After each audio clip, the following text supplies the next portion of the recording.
प्राचीन भारत का इतिहास है महाभारत। श्री कृष्ण द्वैपायन नाम के वेदव्यास ने यह ग्रंथ श्री गणेश जी की मदद से लिखा था।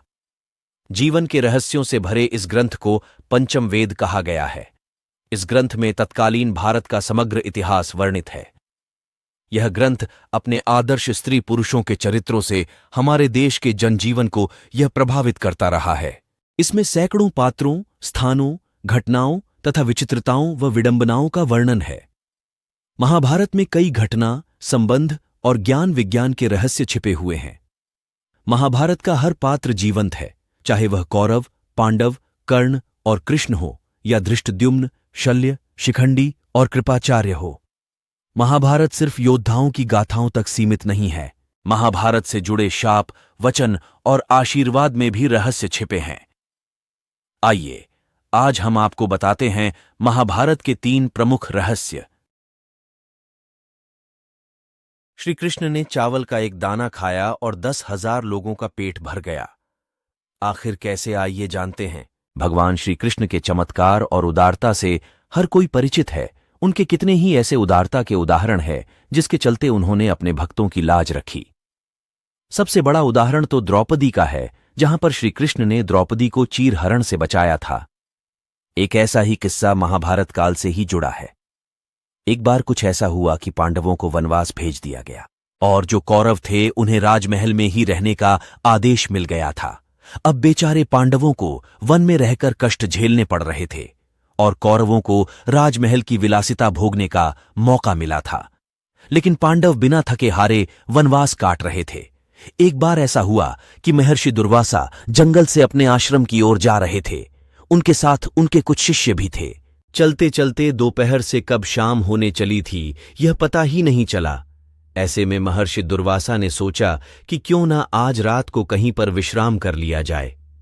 महर्षि दुर्वासा और उनके शिष्य अतिथि के रूप में हस्तिनापुर आए।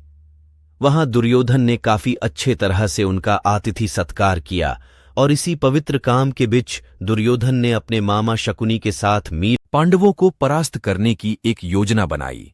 जब महर्षि दुर्वासा ने कहा कि हम अब भोजन करेंगे, तब दुर्योधन बोला कि अर्षियों को भोजन करना तो एक महापुण्य का कार्य है, लेकिन महर्षि दुर्वासा मैं आपसे अनुरोध करता हूं कि इस महापुण्य को प्राप्त करने का अवसर मैं अपने बड़े भाई युधिष्ठिर को देना चाहता हूं। इतना कहकर दुर्योधन ने महर्षि दुर्वासा और अपने शिष्यों को पास के जंगल में स्थित युधिष्ठिर की कुटिया में भोजन करने के लिए भेज दिया, क्योंकि वह जानता था कि दोपहर तक पांडव और द्रौपदी भोजन कर चुके होंगे और झोपड़ी में कोई भोजन नहीं बचा होगा। महर्षि दुर्वासा और उनके अनुयायी कुछ ही समय में पांडवों के कुटिया पर थे। वहां युधिष्ठिर ने उनका बहुत सम्मानपूर्वक स्वागत किया।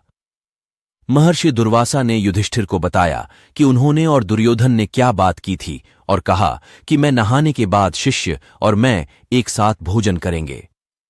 इतना कहकर सभी आर्षि स्नान करने नदी पर चले गए। धर्मराज युधिष्ठिर तुरंत द्रौपदी के पास गए और उसे सब कुछ बताया। द्रौपदी ने कहा, खाने के लिए कुछ भी नहीं बचा है। जब द्रौपदी ने इस बारे में सोचा तो यह सोचकर उसका दिल घबराने लगा। ऋषियों को भोजन न मिला तो अतः उन्हें महर्षि दुर्वासा के क्रोध और श्राप का पात्र बनना होगा। कठिन घड़ी में द्रौपदी अपने मित्र सखा कृष्ण के बारे में सोचती। ऐसा कैसे हो सकता था कि द्रौपदी कृष्ण जी को पुकारे और कृष्ण जी न आए। आखिर कृष्ण जी ने द्रौपदी को अपनी बहन जो माना था, लीलाधर कृष्ण उसी समय द्रौपदी के घर गए। जब उसने उसे देखा तो द्रौपदी उनके पास दौड़ी, उसका अभिवादन किया और द्रौपदी ने श्री कृष्ण को अपनी व्यथा सुनाई। श्री कृष्ण ने द्रौपदी को अक्षय पात्र लाने को कहा। अक्षय पात्र एक ऐसा पात्र था जिसे सूर्य भगवान ने युधिष्ठिर को भेंट किया था। ऐसे पात्र में कभी भी खाना खत्म नहीं होता है। द्रौपदी अक्षय पात्र को लेने गई तो पाया कि उस पात्र में तो चावल के 2-3 दाने ही बचे थे। ऐसे में द्रौपदी की चिंता और भी ज्यादा बढ़ गई। पर भगवान कृष्ण ने पूछा, ये क्या? इसमें अभी भी बहुत सारा भोजन है और चावल का आखिरी दाना खा लिया। इधर श्री कृष्ण चावल के उस एक दाने को खाते रहते हैं, उधर महर्षि दुर्वासा और उनके समस्त शिष्यों की कुदरती रूप से भूख शांत हो गई। अब जैसे ही वह सभी स्नान करके युधिष्ठिर की कुटिया में लौटे तो उन सभी ने कहा कि उनकी भूख शांत हो गई है और अब उन्हें खाने की कुछ भी इच्छा नहीं हो रही है। यह बात सुनते ही द्रौपदी के मुख पर एक बड़ी सी मुस्कान उभर आई। अब उसे समझ में आ गया था कि आज फिर से श्री कृष्ण ने अपनी लीला से उसकी लाज बचा ली थी। भगवान श्री राम ने क्यों फोड़ी थी कौए की आंख और बाद में दिया वरदान, आइए जानते हैं। क्या आप जानते हैं कि भगवान श्री राम ने कौए की एक आंख क्यों फोड़ दी थी? श्री रामचरितमानस में इस कथा का विस्तार से वर्णन किया गया है। आइए जानते हैं क्या है इसके पीछे की पौराणिक कथा। कौवा के बारे में एक काफी दिलचस्प बात जानने योग्य है कि उसकी होती तो 2 आंखें हैं, लेकिन वो देख सिर्फ एक ही आंख से सकता है। ऐसे में अब सवाल ये उठता है कि आखिर कौए की एक आंख ही क्यों होती है? इसके पीछे एक पौराणिक कथा काफी प्रचलित है। भगवान श्री राम ने एक बार क्रोध में आकर कौए की एक आंख फोड़ दी थी, लेकिन क्यों? आइए जानते हैं इस बारे में विस्तार से। कथा श्री रामचरितमानस में तुलसीदास जी ने इस कथा का जिक्र विस्तार से किया है। कहा जाता है कि एक बार इंद्रदेव के पुत्र जयंत ने भगवान श्रीराम की परीक्षा लेने की सोची।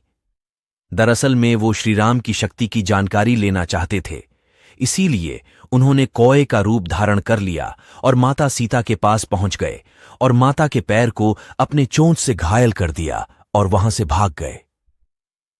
जब भगवान श्रीराम ने माता के घायल पैर को देखा तो उन्हें काफी क्रोध आ गया और उस कौए के बारे में जानते ही उन्होंने अपने कोदंड नाम के धनुष पर सरकंडे को चढ़ाकर उस कौए पर निशाना लगाने की तैयारी शुरू कर दी, जिसे देख कौए रूपी जयंत की डर से हालत खराब हो गई और वो भागकर ब्रह्मलोक और शिवलोक भी गए।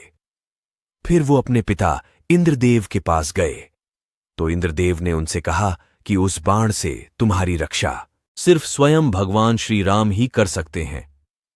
इसके बाद वो भागते हुए भगवान श्री राम के चरणों में आकर गिर गए और अपने किए की माफी मांगने लगे। तब भगवान राम ने कहा कि वो इस बाण को वापस तो नहीं ले सकते हैं, लेकिन उससे कम आघात पहुंचा सकते हैं। ऐसे में श्री राम ने अपने उस बाण से कौए के रूप में मौजूद जयंत की एक आंख फोड़ दी।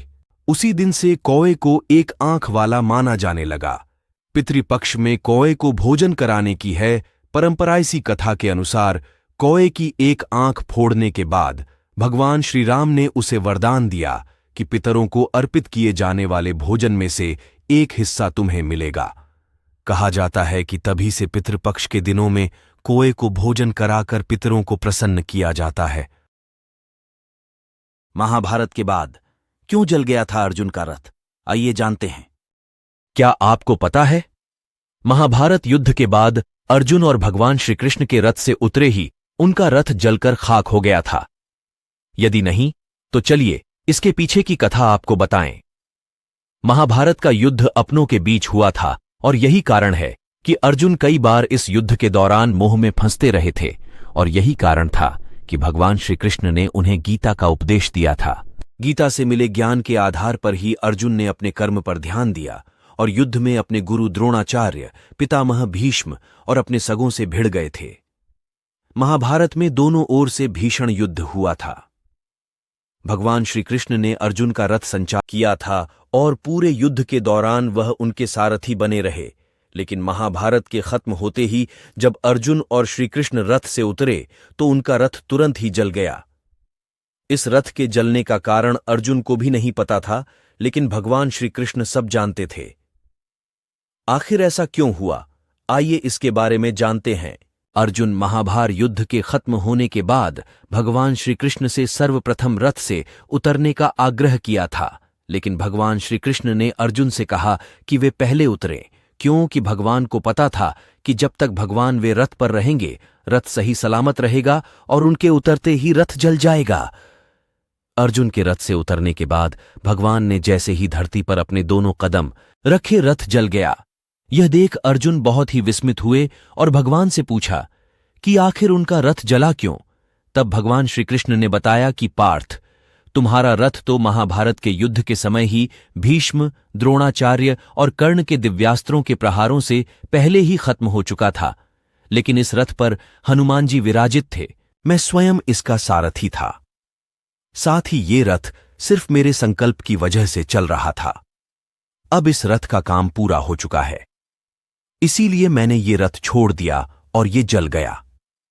बता दें कि महाभारत शुरू होने से पूर्व भगवान श्री कृष्ण ने अर्जुन से कहा था कि वह हनुमान जी की पूजा करे और उनसे प्रार्थना करे कि वह उनके रथ पर लगे ध्वज पर विराजमान हो जाएं। इसके बाद अर्जुन ने हनुमान जी से आग्रह किया था और हनुमान जी उनके रथ के ध्वजा पर विराजमान हो गए थे। यही कारण था कि महाभारत के युद्ध के द्वारा अर्जुन का पितामह भीष्म और कर्ण सहित कई योद्धाओं से युद्ध हुआ, लेकिन उसने रथ को क्षति नहीं पहुंची थी। महाभारत के युद्ध में श्री कृष्ण ने हनुमान जी के क्रोध को कैसे किया शांत, आइए जानते हैं। महाभारत का युद्ध चल रहा था। इस दौरान हनुमान जी अर्जुन के रथ पर बैठे थे। हनुमान जी कभी कभी खड़े होकर कौरवों की सेना की तरफ घूर कर देखते तो उस समय कौरवों की सेना तूफान की गति से युद्धभूमि को छोड़कर भाग जाती। हनुमान जी की दृष्टि का सामना करने का साहस किसी में नहीं था। उस दिन भी ऐसा ही हुआ था जब कर्ण और अर्जुन के बीच युद्ध चल रहा था। कर्ण अर्जुन पर अत्यंत भयंकर बाणों की वर्षा किए जा रहा था। उनके बाणों की वर्षा से श्रीकृष्ण को भी बाण लगते गए, अतः उनके बाण से श्रीकृष्ण का कवच कटकर गिर पड़ा और उनके सुकुमार अंग पर बाण लगने लगे। श्रीकृष्ण के कवचहीन हो गए थे। उनके श्री अंग पर कर्ण निरंतर बाण मारता ही जा रहा था। हनुमान जी से यह सहन नहीं हुआ। अकस्मात वे उग्रतर गर्जना करके दोनों हाथ उठाकर कर्ण को मार देने के लिए उठ खड़े हुए। हनुमान जी की भयंकर गर्जना से ऐसा लगा मानो ब्रह्मांड फट गया हो।